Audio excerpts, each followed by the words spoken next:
Chers amis, bonjour. Nous sommes le mercredi 17 mai 2023, il est 8h30. Quelques news de l'Arménie, de l'Artsakh et de la diaspora arménienne. Exploit donc. Il est entré dans l'histoire. Henrik Mkhitaryan est dans l'histoire du football arménien.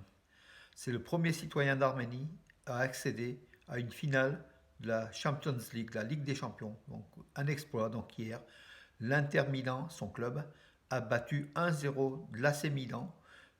L'Inter Milan est en finale. Donc, Eric Mkhitaryan, malheureusement, a été blessé à la 42e minute. Une blessure musculaire, hein, donc au niveau de sa cuisse de gauche, qui semble pas, comment dirais-je, très grave. Donc, on verra. Dans quelques jours, il va être rétabli et il disputera la finale le 10 juin prochain à Istanbul, la finale de la Champions League contre soit Manchester City, soit Real Madrid. On le saura ce soir.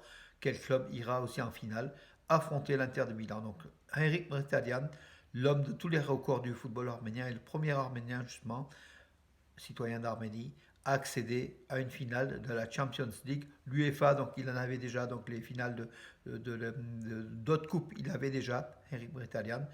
Ça lui manquait donc la Champions League, qui est la plus importante du football européen, lui manquait. Et là, il est entré, Henrik, dans l'histoire. Voilà, donc à 34 ans. Bravo, bravo, c'est un grand, grand champion. Et nous le suivrons donc lors de cette finale, mes amis.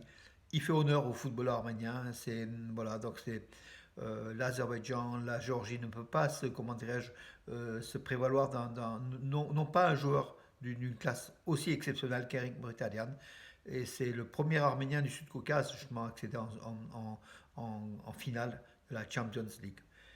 Voilà mes amis pour vous dire donc les moments, mais c'est vrai que c'est historique, hein, historique ce que Eric Mkhitaryan a réalisé avec son club, l'Inter de Milan, qui accède en finale, une finale de la Champions League, de la plus importante épreuve des compétitions européennes.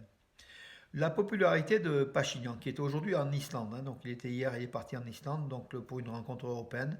Sa popularité, d'après Gallup International Armenia, donc Arménie, il est à 13,9% des sondés qui approuvent son action. 38,7% ne l'approuvent pas du tout. Voilà, donc, puis d'autres éléments, hein, vous trouverez donc le détail de ce sondage sur Nouvelles d'Arménie, Arménews ou sur mes pages Facebook. Donc c'est dire l'impopularité quand même de Pachinian qui négocie aujourd'hui donc très très difficilement au niveau par rapport à l'Artsakh, par rapport à la frontière de l'Arménie. Voilà, il est dans des situations très très compliquées. Les États-Unis ont accusé l'Azerbaïdjan de détruire l'héritage spirituel arménien au Karabakh, donc en zone occupée de l'Artsakh, avec des destructions bien sûr du patrimoine arménien. Et la Commission américaine sur la liberté religieuse internationale, l'USICIRF, qui dans un rapport donc pointe du doigt l'Azerbaïdjan qui agit vraiment contre pour la destruction du patrimoine culturel et religieux arménien dans les zones occupées de l'Artsakh. C'est la politique hein, d'azérisation, hein, de nettoyage tant ethnique que culturel des populations ayant vécu sur des terres azérisées tout simplement. Hein. Voilà, donc le rapport montre du doigt.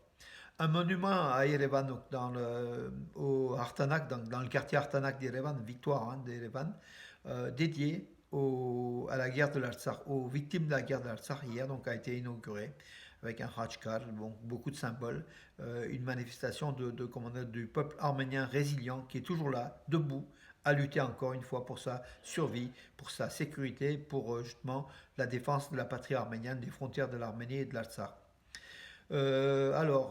Oui, solidarité donc des citoyens d'Erevan. Donc, on a vu une vidéo donc d'une personne handicapée donc aidée par des citoyens donc d'Erevan hein, donc à entrer dans un bus. Les bus qui doivent logiquement être comment dirais-je sont équipés justement pour les personnes à mobilité réduite. Les nouveaux bus reçus par Erevan il y a quelques semaines.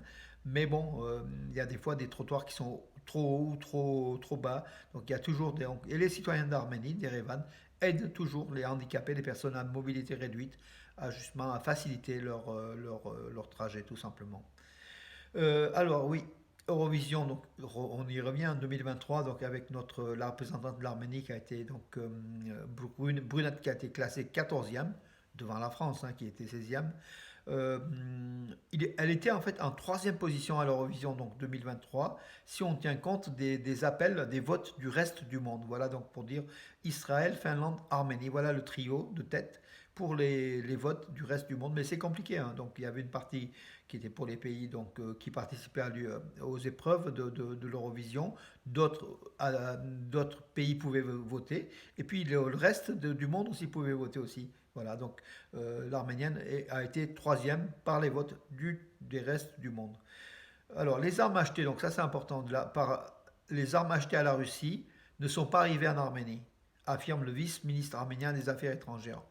L'Arménie a fait une commande payée à la Russie, hein, donc d'armes, qui ne sont toujours pas arrivées donc, en Arménie. C'est ce qu'a déclaré Mnatsagan Safarian, donc le vice-ministre arménien des Affaires étrangères.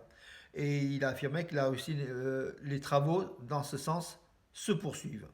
Et il a fait écho aussi du président du Conseil de sécurité d'Arménie, Armen Kirikorian, qui a affirmé que l'Arménie ne reçoit pas des armes qu'elle avait commandées et payées à la Russie. Donc les armes n'ont pas vraiment atteint l'Arménie et le travail dans ce sens se poursuit. Je n'ai rien à ajouter concernant cette déclaration, a déclaré Natsagan Safarian. Donc c'est quand même assez inquiétant que le partenaire stratégique de l'Arménie, une nouvelle fois, se dérobe à ses obligations et même qu'il ne livre pas des armes payées déjà par l'Arménie. Garo Paylan, donc le député arménien du Parlement de Turquie, qui ne va pas refaire un autre mandat, donc dans les prochaines semaines on verra. Garo Paylan, il se dit déçu des résultats des élections en Turquie, donc, et les Arméniens de Turquie ont déjà peur. Effectivement, une réélection donc d'Erdogan avec un nationalisme encore plus poussé, comment dirais-je, oui, une marginalisation encore plus grande va stigmatiser la communauté arménienne qui déjà a peur. Voilà, il est nécessaire de tout mettre en œuvre pour convaincre la Turquie d'établir la paix avec l'Arménie, a déclaré Garo Paylan. Voilà. Seul un pays démocratique peut résoudre ses problèmes avec ses voisins.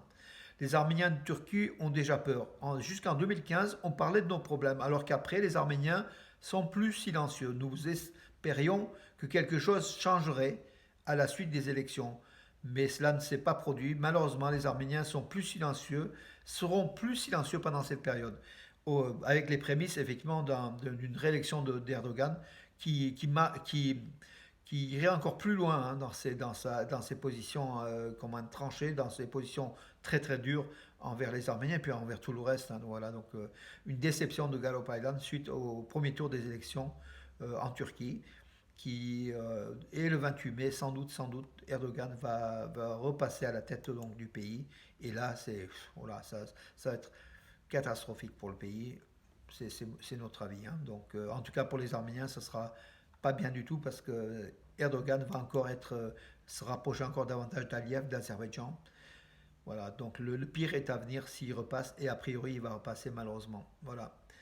Écoutez, donc voilà, j'en ai terminé. Hier, j'ai fait une interview, donc vous pouvez lire aussi sur Armenius ou sur mes pages Facebook, du père Roussik Sargsyan qui a écrit un livre, L'amour ne disparaît jamais, 15 pas pour fortifier la famille arménienne. Voilà, il a fait une très très bonne étude sur les mœurs de la famille arménienne et puis les conseils qu'il donne en tant que religieux, mais aussi en tant qu'écrivain, en tant que même, je veux dire, psychologue, philosophe. Il a des qualités extraordinaires, ce père Oussik Sarkisian, qui est à la paroisse de Charvieux-Chavagneux et de Romans. Voilà, donc son livre, paru à Yerevan en 2021. Vous pouvez donc aussi le parcourir. C'est un arménien oriental, mais il a 312 pages. C'est plein de sagesse et beaucoup de conseils qui sont importants. C'est un livre à succès aussi. Hein. Voilà, vous pouvez lire donc, et puis peut-être entrer en contact avec lui. Il vous en dira davantage. Voilà mes amis pour aujourd'hui. Je vous donne rendez-vous à demain et bonne journée.